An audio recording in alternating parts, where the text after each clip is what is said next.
pelajaran dari Raja Yoyakin terbuang tapi tidak terlupakan. Saudaraku, kisah Raja Yoyakin ini ada di 2 Raja-Raja 24 ayat 8 sampai 17, 2 Tawarik 36 ayat 9 sampai 10, lalu 2 Raja-Raja 25 ayat 27 sampai 30 dan Yeremia 22 ayat 20 sampai 30 yang diberi judul di situ Nubuat melawan Raja Konya. Di Yoyakin itu sama dengan Yekonya, saudaraku ya. Nah, Raja Yoyakin atau juga dikenal sebagai Konya atau Yekonya adalah raja ke-18 dari Yehuda. Ia naik tahta setelah ayahnya si Yoyakim mati dalam pengepungan Babel. Si Yoyakin ini jadi raja saat umur 18 tahun. Saudara bisa baca, itu tercatat eksplisit di Alkitab ya. Namun sayangnya Yoyakin ini hanya memerintah selama 3 bulan saja, saudaraku.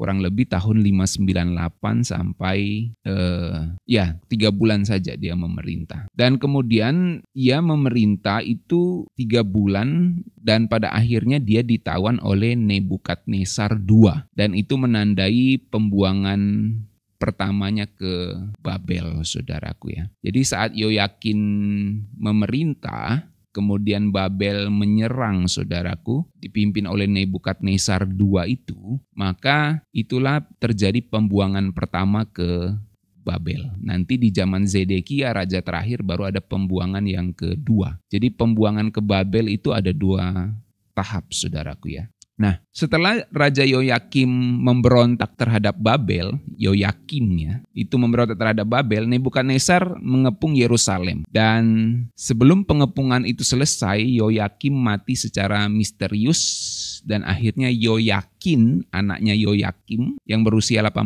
tahun itu naik tahta. Kemudian meskipun Yoyakin ini memerintah 3 bulan saja, dia tetap melakukan dosa yang sama seperti Yoyakim, bapaknya. Jadi menarik ya, sudah 3 bulan aja memerintah, lakukan dosa yang sama lagi seperti bapaknya. Ia nggak bertobat dan nggak berusaha menyelamatkan bangsa Yehuda dari murka Tuhan. Nanti saudara bisa lihat juga ya, di raja terakhir Zedekia, Tuhan tuh kasih ingat melalui Yeremia, ya, Nabi Yeremia, supaya Zedekia itu bertobat. Kalau dia bertobat, Babel itu tidak akan bisa mengepung Yehuda. Itu jaminan Tuhan loh, saudaraku. Nanti kita akan pelajari besok soal Zedekia ya.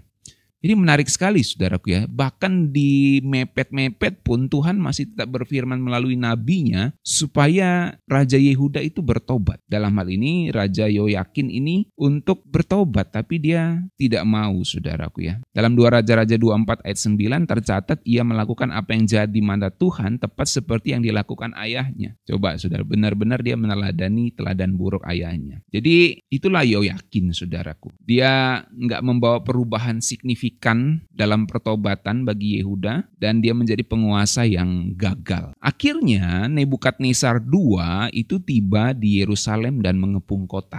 Kalau mungkin saudara tanya kenapa Nebukadnezar II, Pak? Karena Nebukadnezar I itu sudah ada jauh sebelum Israel Utara dan Israel Selatan itu kebentuk. Jadi Nebukadnezar I itu memerintah bahkan jauh sebelum kerajaan Israel terbentuk. Sebelum Saul jadi raja itu sudah ada Nebukadnezar I, saudaraku ya. Nanti dinamikanya misalnya di Babel ini sudah memerintah Nebukadnezar I, di Israel ini belum jadi kerajaan, masih zaman hakim-hakim gitu. Itu Nebukadnezar I ya. Jadi kemudian saat di zaman Raja Yoyakin ini Nebukadnezar II muncul. Nah, kalau secara sejarah itu saudara pas di Raja Manasye, ya, pas di Raja Manasye itu Babel dikuasai oleh Asyur. Jadi ada Babel, ada Asyur menguasai Babel. Nah, itu makanya si Manasye, kalau saudara cermati, saya pernah katakan Manasye itu dibuang ke Babel oleh Asyur, karena saat itu Asyur masih menaklukkan Babel. Nanti di zaman Raja Yoahas, itu baru Babel mulai memberontak melawan Asyur. Dan akhirnya Babel bisa mengalahkan Asyur, saudaraku. Dan disitulah kemudian mulai muncul nanti Nebukadnezar II. Ya. Dan akhirnya Nebukadnezar II yang menyerang Babel, saudaraku ya. Dan Asyur saat itu sudah mulai rontok ya, bahkan sudah dikalahkan oleh Babel. Ya. Nah, jadi ada dinamika saudara antara Mesir, Babel, dan Asyur itu menguasai Yehuda. Di zaman Manasye, Asyur menguasai, baru nanti ada Mesir juga melalui Firaun Neko itu menguasai Yehuda, dan nanti akhirnya Nebukadnezar ini menaklukkan Yehuda dan juga menaklukkan Firaun Neko, ya, menaklukkan Mesir. Jadi ini sulit saya terangkan di sini, nanti satu kali saya mungkin bahas di Rhema Bible Teaching, harus dikasih slide supaya saudara lihat, bagaimana Mesir, Asyur, Babel itu menguasai Yehuda, dan dinamika bagaimana mereka ini saling rebut-rebutan gitu saudaraku. Antara Babel, Asyur, dan Mesir ini rebut-rebutan menguasai Yehuda. Itu menarik ceritanya saudaraku. Nah, kembali ke sini saudaraku. Jadi Yoyakin itu pada akhirnya naik tahta dan menggantikan ayahnya tadi ya. Dan kemudian dia 3 bulan memerintah tetapi tetap melakukan kejahatan. Lalu Nebukadnezar tiba di Yerusalem dan mengepung kota Yerusalem, dan akhirnya Yoyakin ini menyerah tanpa perlawanan. Bersama ibu, istri, dan pejabat tinggi serta prajurit-prajuritnya, mereka nyerah saudaraku, nggak bisa ngelawan lagi. Ia dan 10.000 orang Yehuda, termasuk para pemimpin, diangkat ke pembuangan di Babel. Nah, itulah pembuangan pertama. Jadi Yoyakin ini adalah kloter pertama yang dibuang oleh Nebukadnezar II ke Babel. Tentu nggak semua penduduk Yerusalem yang ikut saudaraku, karena nanti masih ada Zedekia yang memimpin Yehuda itu. Lalu semua harta bait suci saat itu diangkut ke Babel. Itu di zaman Yoyakin ini. Dan itu membuat Yerusalem semakin lemah saudaraku ya. Apalagi pusat budaya dan pusat penyembahan mereka itu ada di Yerusalem ya, di Bait Suci. Kalau kita baca di 2 Raja-Raja 24 ayat 12-14 itu jelas ya. Lalu Yoyakin Raja Yehuda keluar mendapatkan Raja Babel. Ia, ibunya, pegawai-pegawainya, panglima-panglimanya, dan pegawai istananya. Raja Babel menangkap dia pada tahun ke-8 pemerintahannya. Ia mengangkat seluruh penduduk Yerusalem ke dalam pembuangan. Semua panglima dan semua pahlawan yang gagah perkasa, sebanyak 10.000 orang, juga semua tukang dan pandai besi, sehingga tidak tinggal seorang pun kecuali rakyat miskin di negeri itu. Jadi tinggal rakyat miskin aja yang ada di Yerusalem, saudaraku. Yang lainnya semua diangkut ke Babel, dibuang ke Babel. Dalam 2 Tawarik 36 ayat 10, pada pergantian tahun Raja Nebukadnezar menyuruh orang membawa Yoyakin ke Babel bersama barang-barang berharga dari rumah Tuhan. Jadi semua, kalau zaman sekarang keyboardnya dibawa, gitar dibawa, drum dibawa gitu. Semua barang-barang bait suci saudaraku. LCD gitu ya, lampu ini semua dibawa sama Nebukadnezar II ke Babel saudara. Pokoknya semua barang bait suci ya, itu dibawanya saudara. Ke Babel. Nah, dan itu menjadi awal kehancuran total Yehuda, saudaraku. Karena Yoyakin tidak berhasil memerintah atau membawa Yehuda kepada Tuhan. Nah, menariknya saudaraku, dari kisah Raja Yoyakin ini, saya potong-potong cepat saudaraku ya. Yoyakin ini kemudian dia di Babel, pada sejarahnya itu dia kemudian dibebaskan saudaraku. Dan dia diperkenankan untuk makan di hadapan raja. Artinya dia dijadikan pegawai di kerajaan ya, atau dijadikan orang yang boleh berkenan satu meja dengan Raja Babel ya. Itu menariknya. Dan itu menggenapi firman Tuhan, saudaraku, bahwa dari Yoyakin inilah nanti muncul Mesias. Nah, saudaraku, jadi Yoyakin itu ditawan tapi kemudian menjadi orang penting juga di Babel. Yoyakin menghabiskan 37 tahun dalam penjara di Babel. Nah, saat Nebukadnezar II mati, saudaraku, Raja Babel berikutnya itu adalah bernama Ewil Merodak. Kemudian Ewil Merodak ini membebaskan Yoyakin dan memberikannya kehormatan di Babel. Nah ya. Kemudian Yoyakin ini diperlakukan sebagai seorang pangeran, makan di meja raja dan diberikan tunjangan. Kalau pakai Alkitab bahasa Indonesia kita itu, dia diberikan kebutuhannya, diberikan gaji gitu ya. Uang belanjanya kalau di Alkitab disebut gitu. Uang belanjanya itu diberikan, artinya dia digaji, saudaraku, dapat tunjangan. Jadi dia diperlakukan seperti seorang pangeran oleh Ewil Merodak, karena memang dia kan dulu Raja Yehuda. Ditawan, dipenjara, kemudian waktu Nebukadnezar II mati, si Ewil Merodak nih lihat loh, ini kan raja dulu ini, kok kasihan ya diperlakukan gini. Akhirnya dia diangkat, dimasukkan ke istana, saudaraku, oleh Ewil Merodak. Nah, dari sini kita belajar saudaraku bahwa Tuhan masih menunjukkan belas kasihan kepada Yoyakin meskipun ia adalah raja yang gagal. Pembebasannya menandakan pengharapan bagi orang-orang di pembuangan. Jadi saudaraku, Raja Yoyakin ini naik tahta di saat yang sulit seperti ayahnya, tapi kemudian dia menyerah kepada Babel tanpa perlawanan. Dia menjadi raja yang gagal, tapi kemudian dia juga dibuang ke dari Yehuda ke Babel, tapi pada akhir hidupnya Tuhan masih memberikan dia belas kasihan dengan membebaskannya dari penjara. Dari kehidupan Yoyakin kita belajar, saudaraku, bahwa jangan bangun hidup hanya di atas tahta dan kekuatan manusia, karena itu semuanya bisa lenyap di dalam sekejap, saudara. Dari Yoyakin juga kita belajar bahwa kadang Tuhan mengizinkan kita masuk ke pembuangan bukan untuk menghancurkan kita, tapi untuk membentuk kita, saudara. Jadi Yoyakin itu dibentuk di dalam pembuangan di Babel, dan disitulah kemudian dia diperlakukan dengan baik oleh Evil-Merodak. Mirip-mirip Yusuf lah kira-kira, saudaraku ya. Yusuf masuk penjara, lalu tiba-tiba jadi orang kepercayaan di istana. Nah, mirip-mirip gitulah walaupun kasusnya beda. Ini dia dibuang ke Babel, si Yoyakin ini kemudian dijadikan orang yang boleh makan bersama dengan raja. Diberikan tunjangan, uang belanja lagi. Kalau saudara baca itu yang menarik. Kalau saudara misalnya buka gini ya, saya langsung kasih ayatnya. Dalam 2 Raja-Raja 25. Ayat yang ke-30, saudara bisa cek. 2 Raja-Raja 25 ayat 30. Dan tentang hidup dan tentang belanjanya, maksudnya tentang belanjanya Raja Yoyakin di Babel, raja yaitu Evil-Merodak itu selalu memberikannya kepadanya. Jadi tentang belanjanya, jadi uang belanjanya itu selalu diberikan, tunjangannya. Sekedar yang perlu tiap-tiap hari selama hidup. Ya, artinya dia dapat gaji, saudara, bahasa paling sederhananya gitu ya. Uang belanjanya dikasih sama Raja Babel. Coba kalau dia di penjara, ya makan seadanya, saudaraku ya. Nah, seandainya ada mall, Yoyakin dikasih izin pergi ke mall saat itu, saudaraku. Jadi baik juga itu Evil-Merodak, saudaraku. Jadi ketika Raja Evil-Merodak naik tahta, membebaskan Yoyakin dari penjara, memberikan kehormatan kepadanya di Babel, dan itu membuktikan bahwa anugerah Tuhan itu tidak pernah habis walaupun ada di dalam pembuangan. Nah, ini yang pentingnya, saudaraku ya.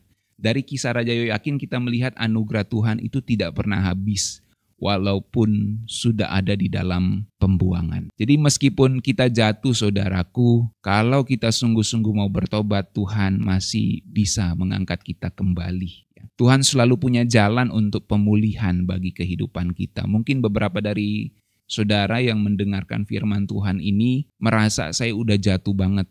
Ya, saya sudah ngerasa kayaknya terbuang. Saya merasa dibuang oleh Tuhan. Atau mungkin dunia sudah membuang saya nggak berharga lagi. Tapi saya mau kasih tahu dari kisah Raja Yoyakin bahwa di dalam pembuangan pun kasih karunia Tuhan tetap masih ada. Yoyakin diangkat oleh Raja Babel dan bahkan dia diberikan tunjangan oleh Raja Babel, saudaraku ya. Jadi Tuhan selalu punya jalan bagi mereka yang mau berbalik kepadanya. Kisah Raja Yoyakin mengingatkan kita bahwa kejatuhan bukanlah akhir cerita. Jika kita mengalami keterpurukan, maka jangan menyerah, saudaraku. Tuhan masih bisa mengubah situasi kita dan menunjukkan anugerahnya di waktu yang tepat. Itu sebabnya saya beri judul tadi, terbuang bukan berarti terlupakan. Tuhan tetap setia kepada janjinya. Oleh sebab itu, saudaraku, mari kita belajar bahwa Tuhan itu kasih karunia-Nya begitu besar. Apapun keadaan kita saat ini, Dia masih bisa memulihkan kita. Tuhan bisa membalikan keadaan yang paling buruk sekalipun. Pada awalnya Yoyakin itu dipenjara tapi kemudian diangkat oleh Raja Babel. Tuhan punya cara untuk membalikan kehinaan menjadi kemuliaan. Saya ulangi, Tuhan punya cara untuk membalikan kehinaan menjadi kemuliaan. Itu yang kita bisa pelajari dari Raja Yoyakin, saudaraku ya. Dan pembuangan itu bukan akhir segalanya. Masih ada jalan pemulihan Tuhan untuk bisa mengangkat kita dari penderitaan hidup kita ini, saudaraku. Nah, itu sebabnya jangan kita mengandalkan status dan posisi kita saat ini. Sebab itu bisa hilang dalam sekejap. Yoyakin saat dia mengandalkan status dan posisinya, hilang dalam 3 bulan, saudaraku ya. Tetapi kemudian di dalam penjara itu, dia meminta belas kasihan Tuhan dan akhirnya Tuhan melalui Evil-Merodak itu bisa mengangkat Yoyakin, saudaraku. Dan itu menjadi jalan untuk nanti Mesias dilahirkan dari keturunan Raja Yoyakin ini. Nah, memang menarik saudaraku ya, di dalam kitab Yeremia itu dikatakan begini ya, dalam Yeremia 22 ayat yang ke-30 ya, Yeremia 22 ayat 30, itu kan Yoyakin disebut juga Yekonya saudaraku. Beginilah firman Tuhan, catatlah tentang orang ini bahwa ia tidak mempunyai keturunan yang akan berhasil untuk duduk di atas tahta Daud dan memerintah lagi di Yehuda. Jadi Yoyakin ini dinubuatkan bahwa keturunannya tidak akan lagi berhasil memerintah Yehuda. Karena kan nanti ini menjadi raja kedua terakhir di Yehuda. Jadi nanti nggak ada anaknya Yoyakin yang jadi raja. Nanti yang jadi raja menggantikan dia itu Zedekia. Itu bukan anaknya Yoyakin, saudara. Lalu bagaimana garis keturunan Mesias? Kan itu yang kita tanyakan, karena Yehuda kan akan melahirkan Mesias. Jadi keturunan Yoyakin tidak akan lagi memerintah Yehuda secara fisik. Itu yang dimaksud oleh Yeremia. Karena nanti tidak ada anaknya Yoyakin, saudaraku. Tidak ada anaknya Raja Konya itu yang jadi raja. Makanya di Matius 1 ayat 12 dalam silsilah Tuhan Yesus, kalau saudara baca di situ ya, di situ nanti ada muncul nama Yoyakin gitu. Muncul di situ. Sementara di Yeremia 22 ayat 30, Yekonya itu keturunannya tidak akan memerintah Israel, tidak akan memerintah Yehuda lagi. Apakah itu bertentangan Yeremia dan Matius? Enggak.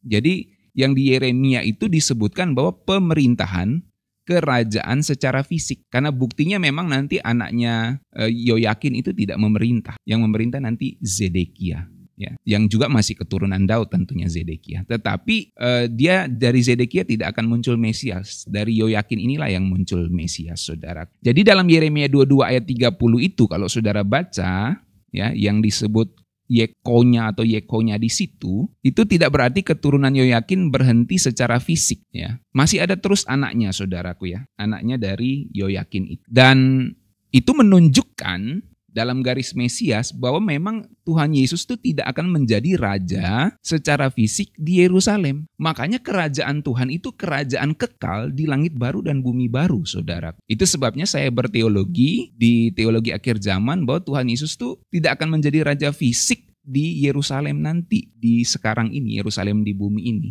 Tapi dia akan menjadi raja secara fisik itu di langit baru, bumi baru nanti, saudaraku. Ya, dia memang raja atas dunia ini, itu sudah jelas. Tapi kerajaan yang sesungguhnya itu kerajaan Bapa di langit baru dan bumi yang baru. Jadi kisah yang simple, tapi itu bermakna dalam, saudaraku, sampai kepada kekekalan. Sehingga Tuhan Yesus waktu di muka bumi, dia ngomong kerajaanku bukan dari dunia ini. Ingat loh, Tuhan Yesus ini keturunan Yoyakin. Dan Yoyakin itu sudah dinubuatkan oleh Yeremia bahwa keturunannya tidak akan lagi memerintah Yehuda. Maksudnya tidak memerintah Yehuda secara fisik. Makanya Tuhan Yesus waktu datang ke muka bumi, ya, dia ditawarin untuk memerintah secara fisik. Dia ditawarin untuk memberontak melawan Roma. Ya, kalau saudara nonton film The Last Supper ini yang baru-baru rilis, itu Yudas Iskariot nawarin dia terus, ayo memerintah, ayo Rabi, pimpin pemberontakan terhadap Roma.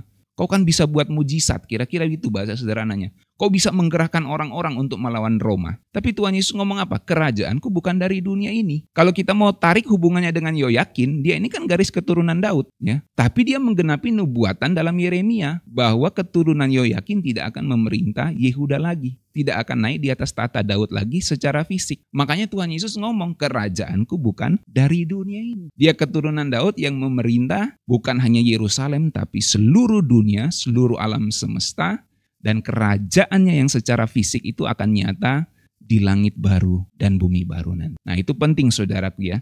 Jadi hal-hal simpel itu ternyata menggenapi nubuatan firman Tuhan. Jadi kalau saudara nanti baca di silsilah Yesus di kitab Matius itu, Matius 1 ayat 12, dicatat Tuhan Yesus itu menjadi keturunan Daud melalui Salomo dan kemudian melalui Yoyakin. Itu garis kerajaannya, saudaraku ya. Dan sejak Yoyakin atau Yekonya dalam kitab Yeremia itu tidak ada lagi raja. Jadi anaknya Yoyakin itu bukan raja. Karena raja terakhir itu nanti Zedekia, saudara. Nah, menariknya Yoyakin itu punya anak namanya Zerubabel. Zerubabel bukan raja. Tapi Zerubabel itu menjadi orang yang memimpin untuk membangun kembali bait suci di zaman Hagai.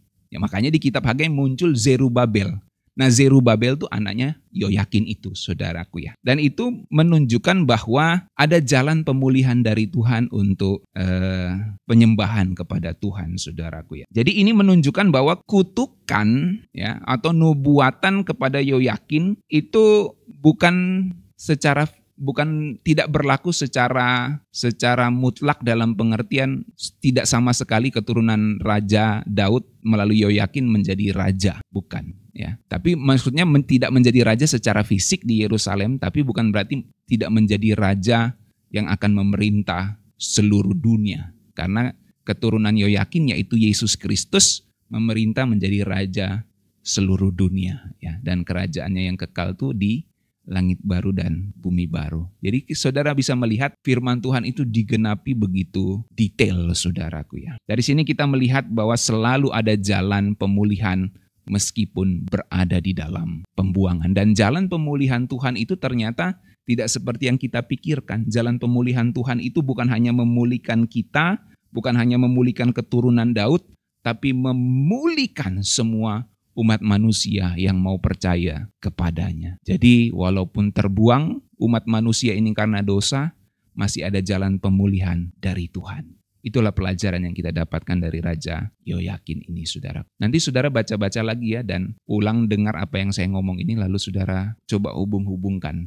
Itu luar biasa cara kerja Tuhan melalui Raja Yoyakin ini. Dia dibuang ke Babel, di Babel kemudian dia diangkat oleh Raja Evil-Merodak dan kemudian dia diangkat di situ, akhirnya anak-anaknya ada di situ, Zerubabel, mereka balik ke Yerusalem untuk bangun bait suci, saudaraku ya. Di zaman kitab Hagai itu luar biasa. Walaupun anak-anaknya tidak menjadi raja, nanti keturunannya yang bernama Yesus Kristus menjadi raja semesta. Dan tergenapilah nubuat Yeremia bahwa tidak ada keturunan Yoyakin atau Yekonya atau Konya yang menjadi raja secara fisik lagi di Yerusalem. Sehingga di perjanjian baru Tuhan Yesus ngomong dengan tegas, kerajaanku bukan dari dunia ini. Itu luar biasa ya firman Tuhan.